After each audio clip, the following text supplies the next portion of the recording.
How to fix Mitsubishi air conditioner not responding to the remote.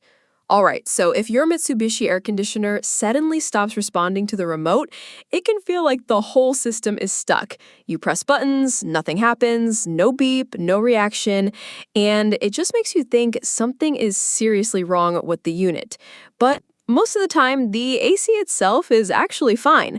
What's usually happening here is a communication issue between the remote and the indoor unit.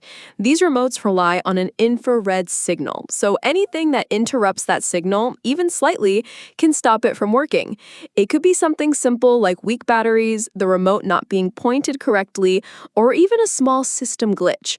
So instead of assuming the worst, let's go through a few quick steps that usually fix this in just a few minutes. First, replace the batteries in the remote. Even if they're not completely dead, weak batteries can reduce the signal strength and stop it from reaching the unit properly. Next, make sure you're pointing the remote directly at the air conditioner's sensor. These remotes need a clear line of sight, so if you're off angle or too far away, it might not register. After that, try resetting the system.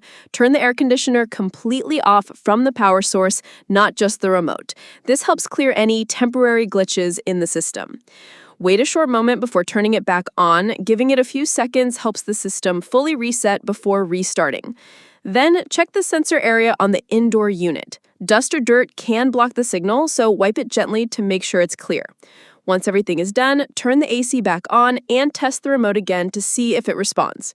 In most cases, this isn't a serious issue. It's usually just a small interruption in communication that can be fixed quickly with the right checks.